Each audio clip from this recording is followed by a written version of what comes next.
Pagi hari ini kita akan belajar dengan satu tema, berserah dan berharap.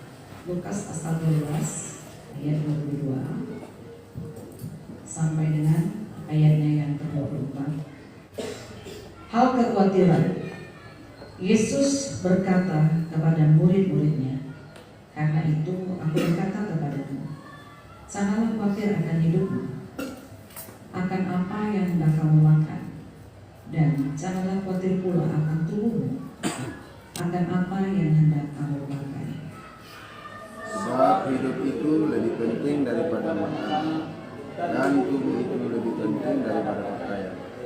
Perhatikanlah burung-burung gagak yang tidak menabur dan tidak menuai dan tidak mempunyai gudang atau lumbung, namun demikian diberi makan oleh Allah. Betapa jauhnya kamu melebihi burung-burung itu.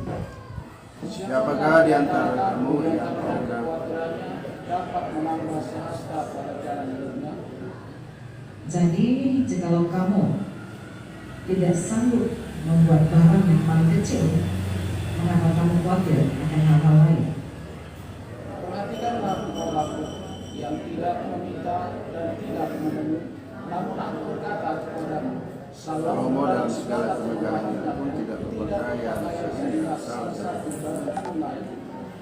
Jadi jika rumput di ladang yang hari ini ada dan besok dibuang ke dalam api, demikian didandani Allah, terlebih lagi kamu, hai orang yang kurang percaya.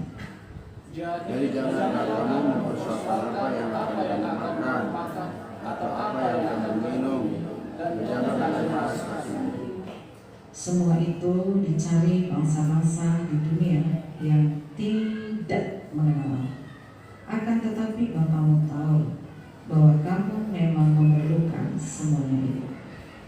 Tetapi carilah keadaan, maka semuanya itu akan ditambahkan juga kepadamu. Janganlah takut, hai kamu kawanan kecil, karena Bapamu telah berkenan memberikan kamu kerajaan itu. Jualah segala milikmu dan berikanlah sedekah. Buatlah Pun yang tidak tidak dapat menjadi tua. Suatu harta surga yang tidak akan habis, yang tidak dapat didekati pencuri dan yang tidak merusakkan lengan. Karena di mana hartamu berada, di situ juga hatimu berada. Ketika seseorang hidupnya berantakan dan kacau, sebenarnya awal mulanya apa? Awal mulanya karena mereka salah prioritas. Contoh, seorang pelajar prioritasnya yang belajar. Jadi kalau seorang pelajar itu dia pacar-pacaran, memikirkan buat schedule bagaimana jalan-jalan sama pacarnya nanti, pas Valentine, pas ulang tahun, pas ulang tahunnya, malam minggu di mana, itu aja dipikir. Dia nggak pernah mikirin PR, hidupnya pasti kacau. Karena dia tidak tahu prioritas. Seorang pelajar tentu hari-harinya belajar, yang lain-lain itu hanya bumbu-bumbunya saja, ya. Tapi utamanya adalah belajar. Seorang bapak juga, kalau tidak tahu prioritas, kacau. Dia kerja keras, banting pulang, dapat duit. Yang harusnya prioritasnya adalah untuk menafkahi keluarga, ya, memikirkan persediaan makanan, kemudian membayar uang sekolah anak dan lain-lain. Tetapi dia pergi ke warung tua, dia pergi senang-senang ke nightclub misalnya, ya, merokok, mabuk-mabukan, berjudi. Padahal uang yang didapat juga tidak seberapa. Akhirnya persediaan makanan di rumah tidak ada. Kacau. Sebenarnya kekacauan dalam hidup kita, di dalam keluarga, di dalam semua, karena kita salah prioritas. Itu kita salah prioritas. Di dalam Lukas pasal 12 ayat 31, tetapi carilah kerajaannya, maka semua itu akan ditambahkan juga kepada. Kalau di dalam Matius 6 ayat 33 ya, itu dikatakan carilah dahulu kerajaan Allah dan kebenarannya, maka semuanya akan ditambahkan. Ya, di sana lebih jelas, cari dahulu. Jadi prioritasnya adalah kerajaan Allah. Umat yang dikasih Tuhan, kalau kita mau berhenti dari kekacauan di hidup kita, di keluarga kita, di komunitas kita, kita harus belajar hari ini membuat prioritas yang benar di dalam menjalani hidup kita. Hidup ini prioritasnya harus memikirkan hal-hal yang tidak fana. Karena ketika kita memikirkan hal-hal yang tidak fana, ya, itu keputusan yang tepat. Kebanyakan manusia, mereka sibuk berputar, muter-muter di dalam kehidupan yang fana ini, dan mereka susah sembuh. Lukas pasal 12 ayat yang ke-13, ada satu perikop yang berjudul Orang Kaya yang Bodoh. Ini versi Alkitab. Kalau kita menjadi seorang Kristen, acuan hidup kita harus Alkitab. Amin. Ya. Kita harus tahu apa pola pikir dan pandangan Tuhan Yesus Kristus, penguasa tunggal satu-satunya atas segala yang ada, baik atas surga dan bumi, dan Dia juga adalah penebus kita, penyelamat kita, Tuhan yang sangat mengasihi kita. Kita dengarkan nasihatnya. Dia menanggapi ada seorang kaya dan dia katakan itu bodoh. Allah tidak pernah alergi dengan kekayaan. Anak-anak Tuhan adalah orang-orang yang diberkati. Saya percaya.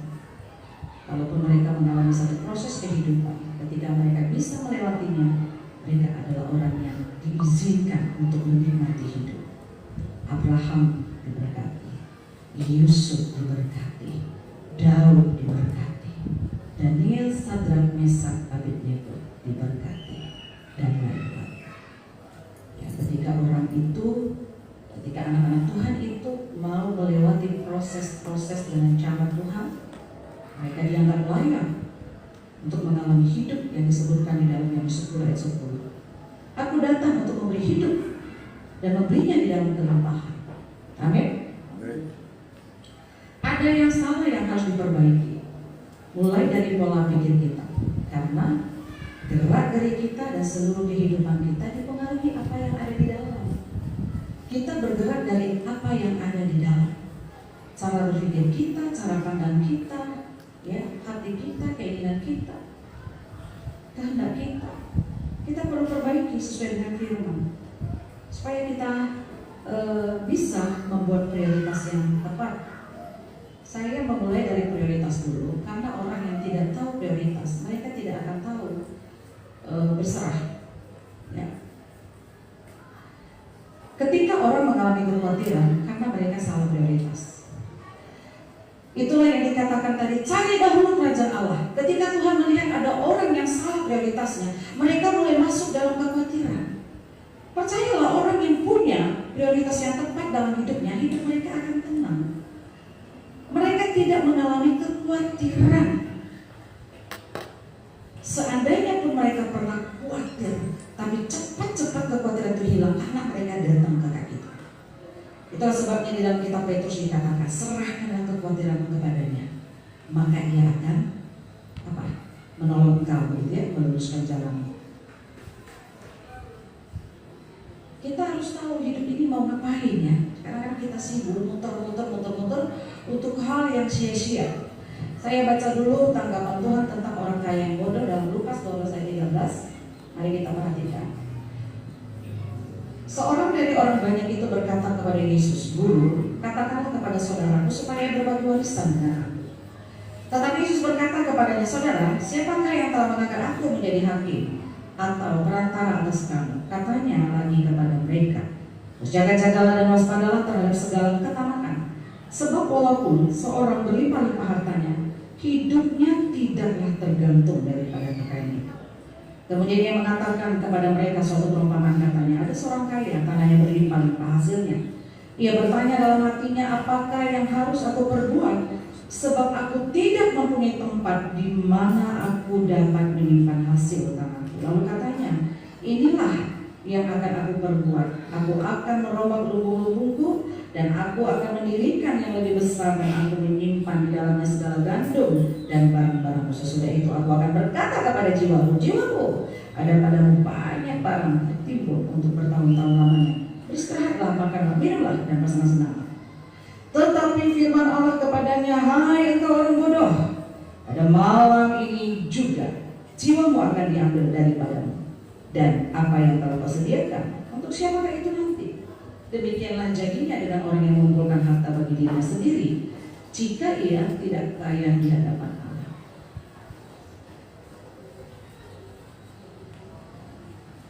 Orang-orang yang mengerti prioritas hidup, mereka tidak berusaha menjadi kaya di hadapan manusia, tapi mereka akan berusaha menjadi kaya di hadapan Allah.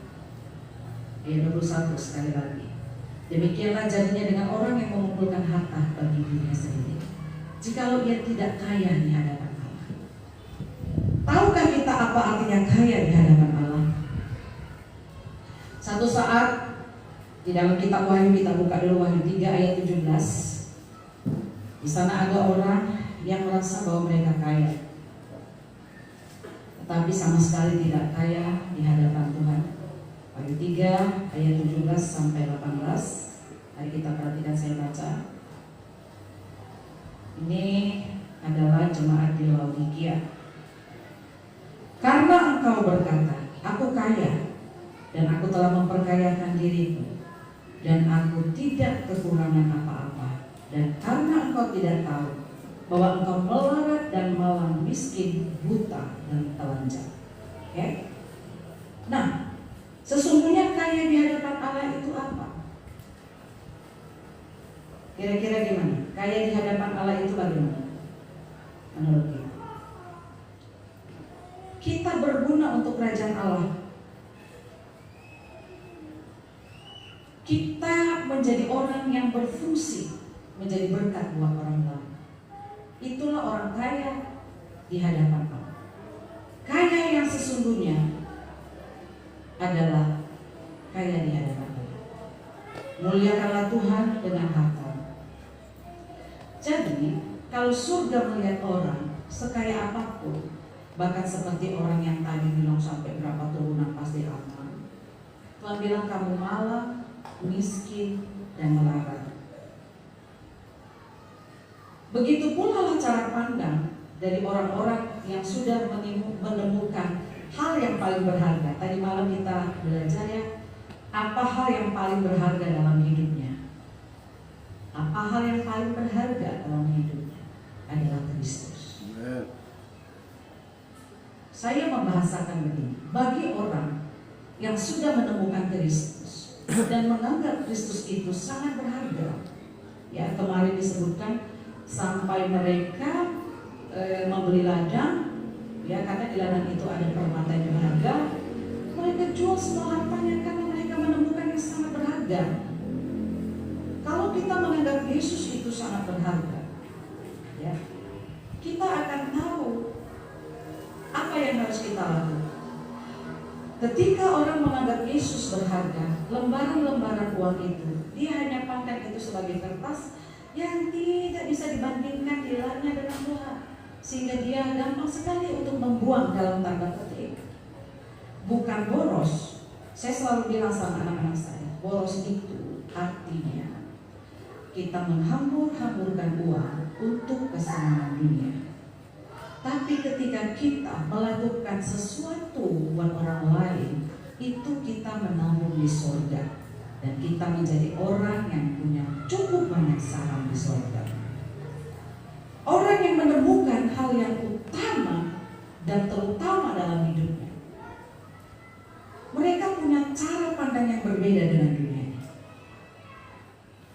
Cara pandangnya berbeda. Mereka begitu tenang, begitu nyaman, karena kepercayaan yang terlalu tinggi kepada satu pribadi yang namanya Yesus, Tuhan yang hidup. Saya membuat satu kesaksian, karena kesaksian itu perlu. Ya, supaya kita tahu dan kita perlu juga mengalami. Anak saya Jonathan ada di Jerman, Keisha juga sudah di Jerman. Walaupun mereka sama-sama di Jerman, tapi mereka berbeda kota. Keisha di kota Hamburg, Jonathan di kota kecil, mungkin bisa dikatakan desa, namanya kota Pankow. Jarak antara Pankow dan Hamburg itu 2 jam. Jadi begitu dia sudah sampai di sana, lama mereka gak bisa ketemu karena jam-jam aktivitas mereka berbeda. Nah, suatu saat mereka ketemu jam liburnya hari Senin. Mereka janjian, Jonathan langsung jumpain adiknya ke kota Hamburg. Di sana ada kereta api ya, di sana ada kereta api di mana-mana, kereta api cepat itu ya. Bukan bus ada juga, tapi kereta api kebanyakan, dan mereka pakai card ya, pakai kartu, bukan bayar beli lagi ya, sudah sistem canggih. Jadi pulangnya ketika Jonathan mau pulang, Jonathan lihat jadwal kan jam berapa. Jadi dia mau pulang ke kotanya dari Hamburg ke Pankow itu 2 kali nyambung kereta. Berhenti di satu tempat.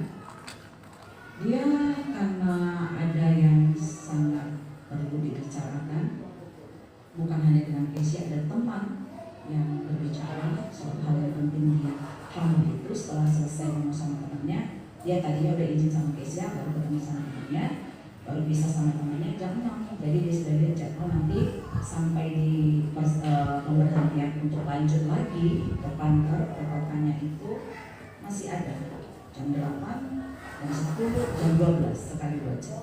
Ternyata di cancel. Jam 8 di cancel. Itu musim salju -1. Bisa kita bayangkan kalau air menjadi es, ada suhu 0 derajat. Jonathan pakai hoodie dan pakai jaket, tapi dia tidak pakai jaket salju pada waktu itu. Karena dia hanya berpikir bahwa dia bagus lulus. Dia sudah kedinginan menggigil, seperti orang mungkin masuk ke freezer. Ya, -1. Terus jam 10 sudah lewat, dia mulai gelisah.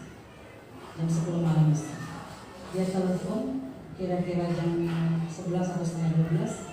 Itu kalau jam 11 di sana, di kita tuh jam 5 pagi ya. Jadi di luar Indonesia mereka masih jam 11 malam, kita jam 5. Sebelum jam 5 pagi mungkin udah lewat lagu pertama jam 10 itu, dia telepon jam 4 kalau nggak salah jam 4 dia telepon. Saya belakangan ini selalu, karena anak-anak yang baru ya, di sana mungkin mereka perlu adaptasi, mengalami shock budaya barangkali atau apa. Sebagai ibu saya banyak komunikasi. Jadi memang saya sering kurang tidur karena bisanya komunikasi dengan mereka ya subuh-subuh, karena jam aktivitas mereka nggak ketemu. Jadi makanya saya akan diam apa ya.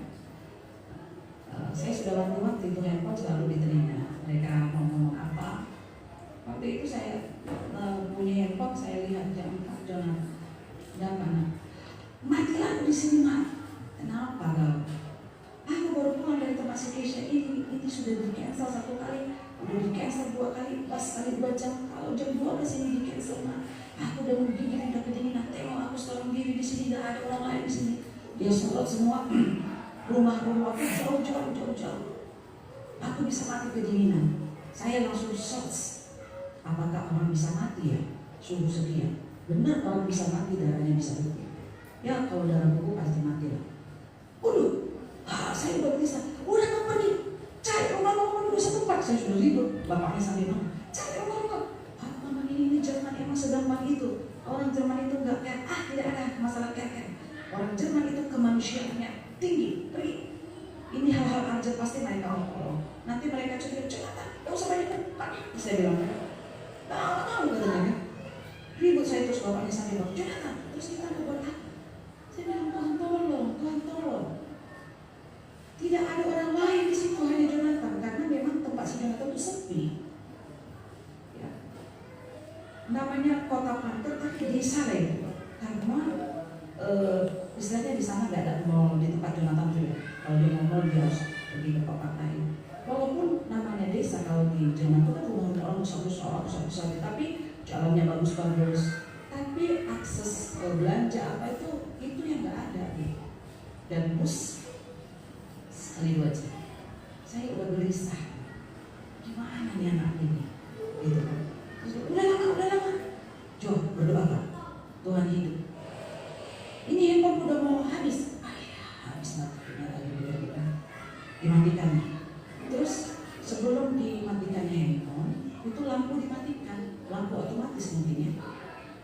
Waduh, aku harus gimana ini Mak, kata-kata.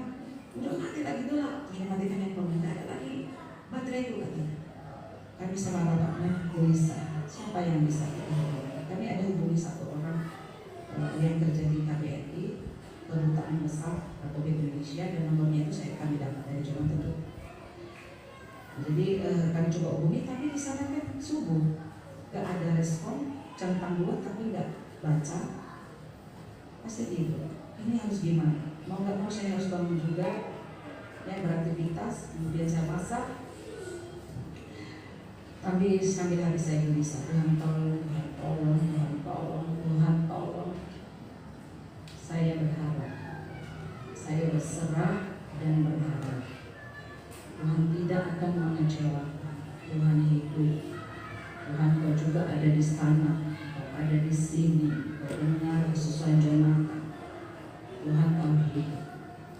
Itu saya selesai masak 5:30, saya coba hubungi dia, diangkat. Saya lihat dia sudah di rumah, loh, udah nyampe Jo, udah, senyum dia suka cita. Gimana ceritanya? Ternyata itu kan tempat berpergian, di situ beberapa kereta atau bus bisa berhenti di situ, tapi ada jalan yang kesini, ke sana, gitu ya, beda jalur. Ada satu bus waktu jam 10 dia udah lewat, lintas, dilihat Jojo ada di situ, tapi jam 10. Terus pas dia lewat lagi mau ngantar orang, Jojo masih di situ. Tuhan gerakkan dia untuk berhenti. Dari tadi saya lihat kamu di sini, dia campur-campur bahasa Jerman dan bahasa Inggris. Kamu mau kemana? Percayalah saya, tidak akan ada bus ini sudah jam 11:30. Kamu naik, kamu bisa mati di situ. Naiklah Jojo. Tapi saya harus angkat dan saya ikutin rute saya, setelah itu saya angkat kamu. Ya, kata Jojo. Jadi diangkatlah rute ini, ikutlah Jonathan keliling-keliling, ya. Kemudian berhenti dia, diambilnya mobil pribadinya.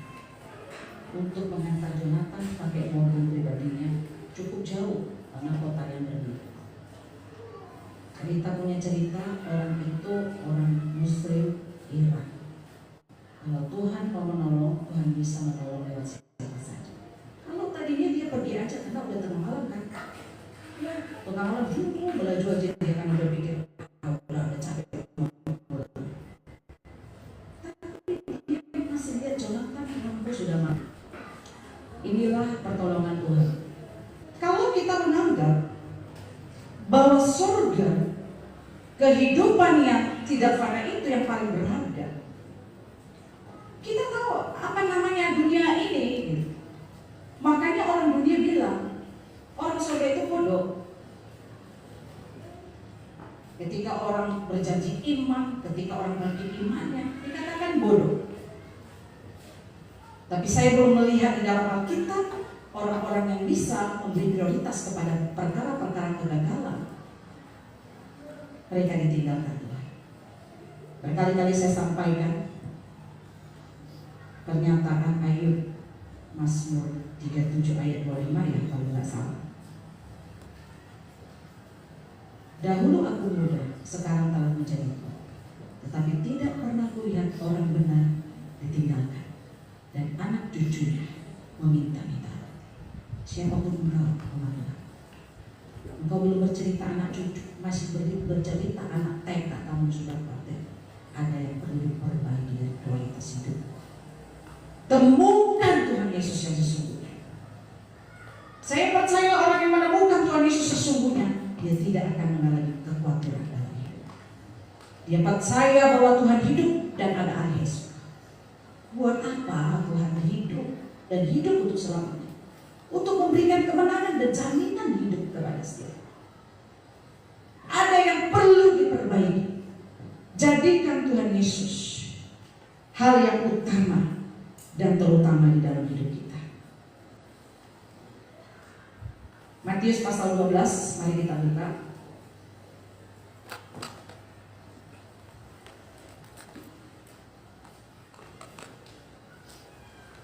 Ayatnya yang ke-29.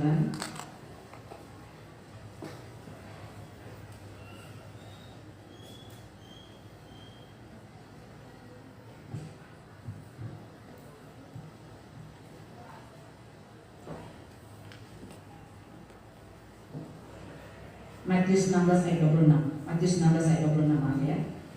Matius 16 ayatnya yang ke-26. Kita maju. Ya.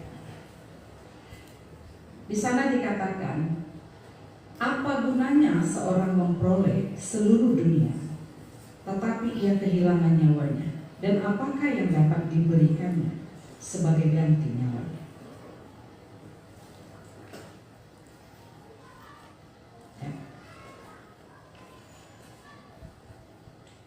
Di dalam Amsal 11 ayat 24, ini kita harus melihat ya. Jadi beda orang yang ada Yesus di hatinya dan yang tidak ada Yesus di hatinya, beda ekspresi-ekspresi hidupnya, cara dia melewati hari-hari itu. Amsal 11 ayat 24.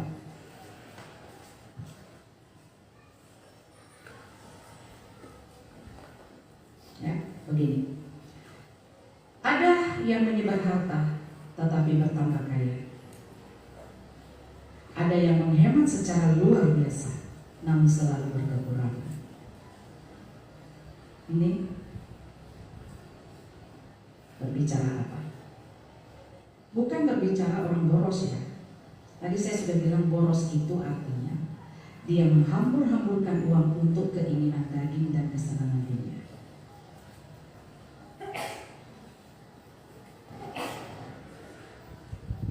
Ini bukan orang boros, tapi dia menyebar harta, tetapi semakin kaya. Saya melihat gaya hidup orang-orang yang betul-betul Yesus ada di dalam dirinya. Sekali lagi, lembaran-lembaran uang itu hanya kertas-kertas yang terlalu gampang untuk dilepasnya, karena itu tidak sebanding dengan Yesus yang adalah Tuhan yang ilahi, juru selamat, yang menjamin keselamatan kita. Itulah sebabnya saya pernah berbicara, ketika saya melihat orang pelit, saya tahu di dalam dia belum ada Kristus. Itu sangat pasti. Ketika orang menerima Yesus, dia mengalami satu perenungan yang tepat tentang pengorbanan Yesus yang sangat besar. Maka dia akan berkata, tidak ada yang bisa kulakukan untuk membalas pengorbanan Tuhan, pengorbanan tenagaku. Walaupun aku maksimal, itu tidak bisa impas dengan yang dia buat. Sebanyak apapun uang yang kukorbankan, sebanyak apapun ide dan talenta yang kukorbankan. Jadi beda Bapak Ibu. Jadi ketika orang lain perhitungan, saya sampaikan engkau perlu menerima Yesus sebagai Tuhan dan Juru Selamat. Ya, tadi malam juga kita sudah disampaikan di ulang tahun gereja yang ke-24. Saya merasakan itu di dalam diri saya ketika firman itu yang hidup. Kalau kita katakan Tuhan ada di hidup kita, katanya firman telah menjadi daging. Ya, firman itu adalah Allah. Jadi kalau firman ini tidak kita hidupi, tidak ada di dalam hidup kita, kelakuan seluruh hari kita, tidak ada berarti Tuhan di sini, kan gitu. Maka di ulang tahun gereja gereja yang ke-24 ini, yuk masuk renungan.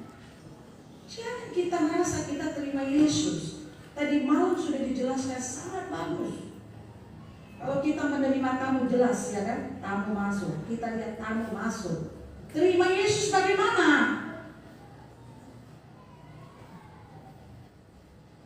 Betul firman itu di sini. Menjadi warna hidup. Penggerak seluruh hidup kita adalah firman. Kalau tidak, sesungguhnya Yesus belum ada di hatimu dan belum menerima Yesus. Walaupun kita sudah cukup tua barangkali. Ya. Karena tidak mungkin orang yang ada Yesus di dalam hatinya, mereka punya gaya hidup neraka.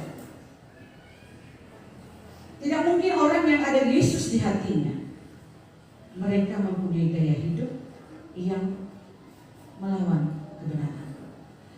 Kalau orang yang ada Yesus di dalam hidupnya, tidak mungkin dia tidak sejalan dengan perintah dan tuntutan-tuntutan Alkitab.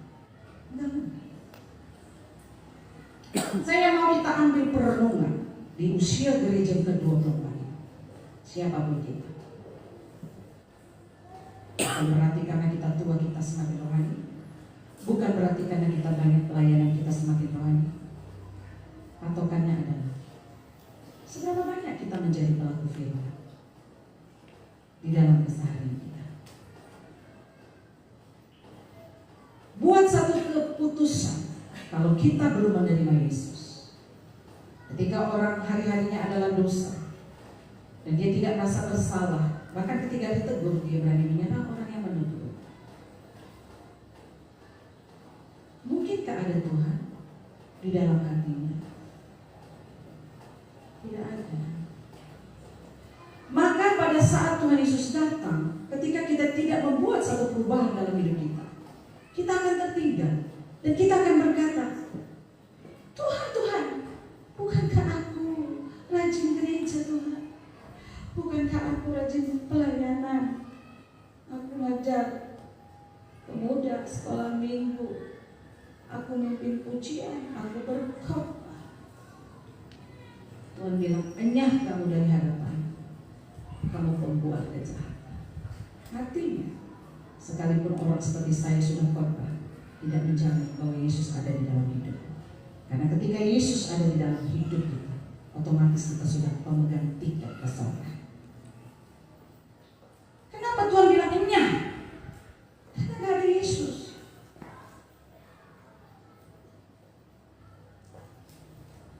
Ya kan? Yohanes 1 ayat 1, di sana dikatakan apa? Pada mulanya adalah firman. Firman itu bersama-sama dengan Allah, dan firman itu adalah Allah. Jadi firman ini kalau nggak ada di sini, menjadi keseharian warna hidup kita. Nggak ada itu Tuhan dalam hidup kita. Nggak ada. Jadi jangan kita berbicara tentang agama nambah, harus membuat satu keputusan dan prioritas yang jelas di dalam hidup.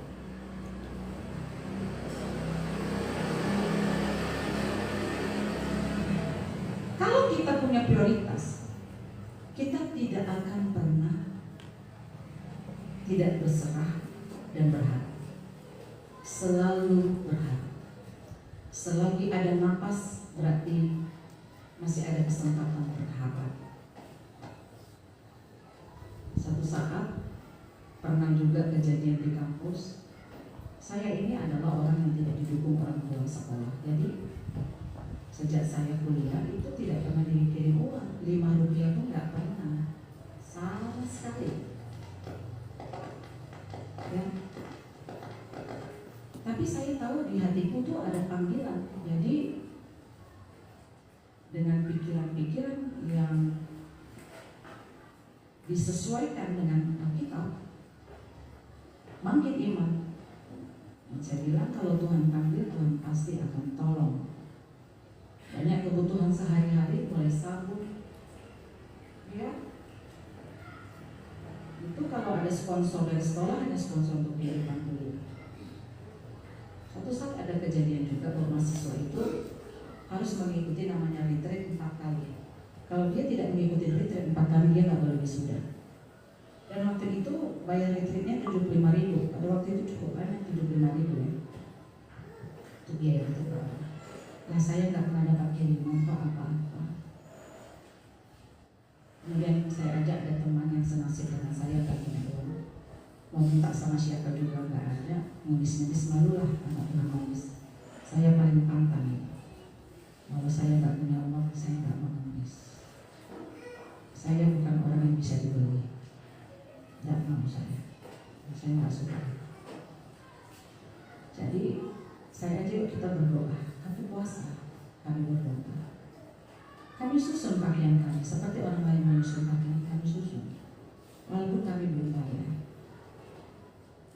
Tapi di hati kecil sedih. Peluk-pelukan kami, gimana kita, gimana. Nggak berapa lama. Saya waktu mana, ini dipanggil namanya sama panitia. Kenapa? Kamu nggak boleh ikut. Udah, ada yang bayar itu. Ada yang sponsor, yuk pergi. Ya.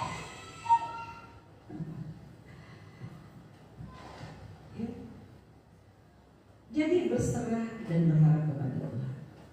Kalau Tuhan Yesus ada di hidup kita, beda kok, cara hidup kita beda. Janda yang miskin itu bukan karena kaya dia memberikan pasangan. Dan tidak ada di dalam urusan orang yang punya Yesus di sini tunggu banyak uang baru berkorban.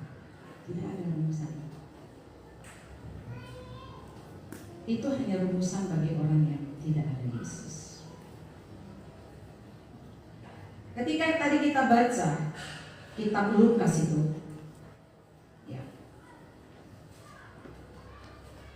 ayat 29-30, perhatikan. Jadi janganlah kamu mempersoalkan apa yang akan kamu makan atau apa yang akan kamu minum, dan janganlah cemas hatimu. Semua itu dicari bangsa-bangsa di dunia yang tidak mengenal Allah. Semua itu dicari bangsa-bangsa di dunia yang tidak mengenal Allah. Bagaimana mungkin orang yang tidak mengenal Allah ada Allah yang yakinkan maupun tidak? Kalau kita mengenal Allah, kita tahu dan kita ambil keputusan, aku mau menerima Yesus. Berarti Allah ada di dalam hidupku.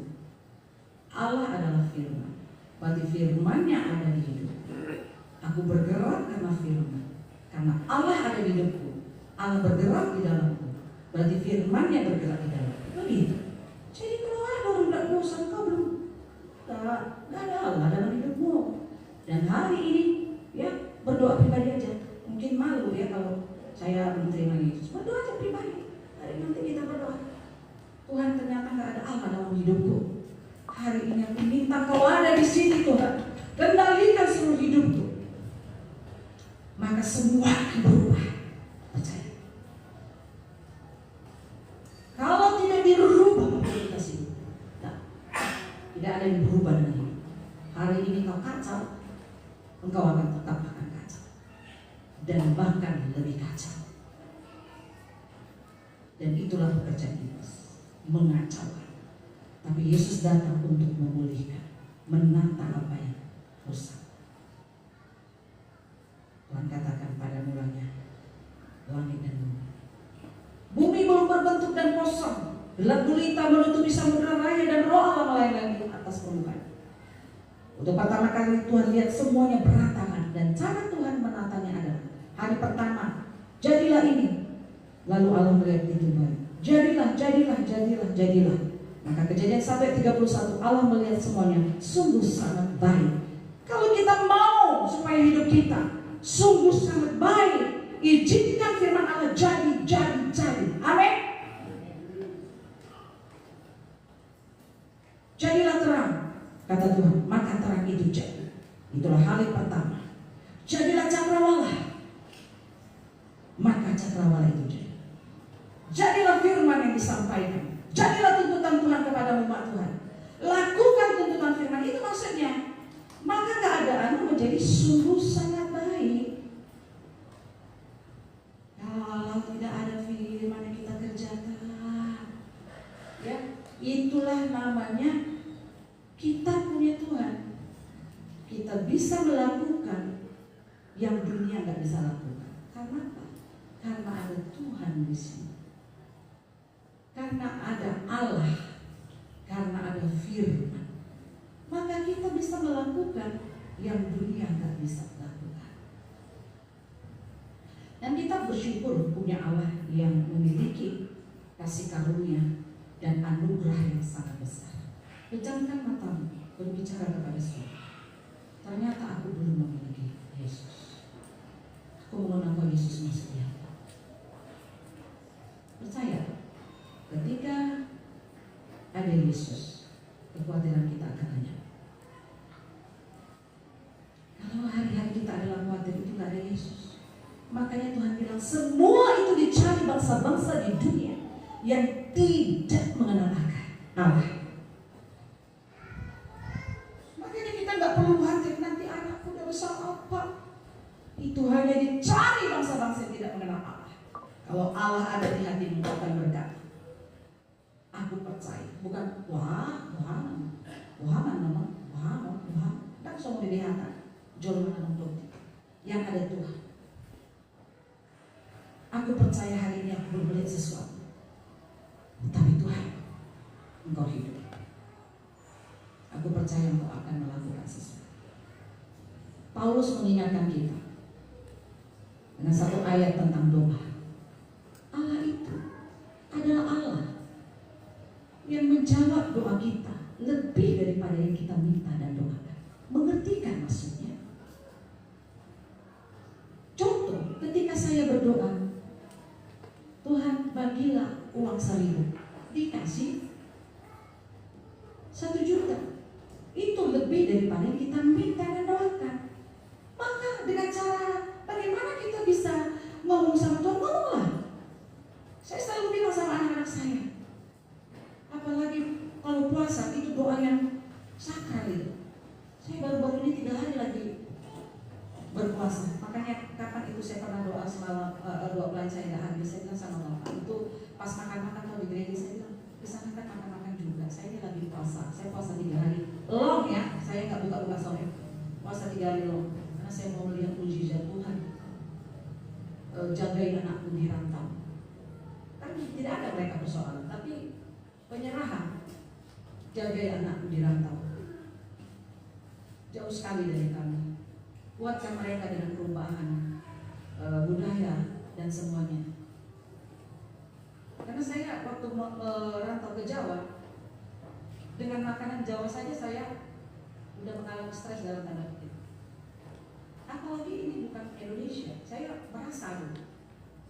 Kemudian saya bilang sama Pak, kepalaku odol banget.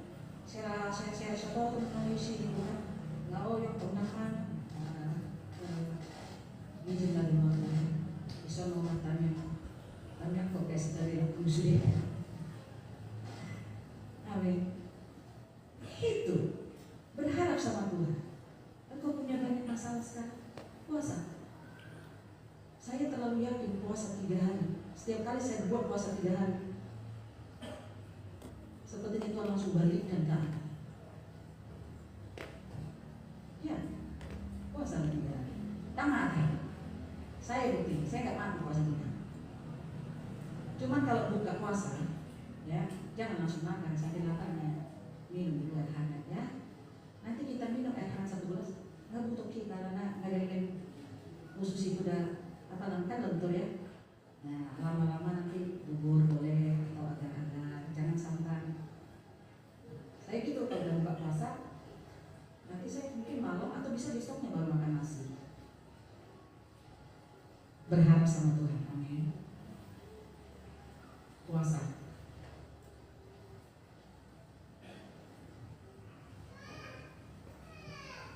Ingat Ester ketika puasa. Satu bangsa nyaris mati, ya.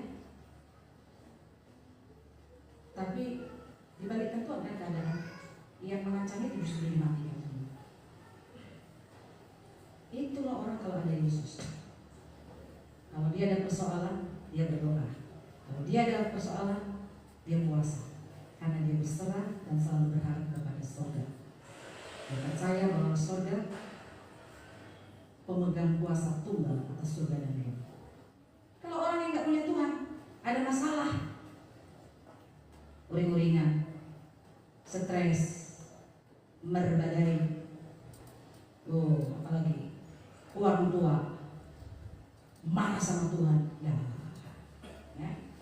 terima Yesus di dalam hidup. Kalau itu penyebabnya, engkau tidak tahu semua. Allah akan menata ulang, berusaha untuk mengikuti aturan-aturan. Berfirmanlah Allah, jadikan. Ya, dengar firman, jadikan. Berfirmanlah Allah, jadikan ini, jadikan. Artinya lakukan firman, maka keadaan sungguh sangat baik. Biar kita terdengar di bagi umat itu. Jadikan firman, maka Tuhan melihat keadaan sungguh sangat baik. Amin. Mari kita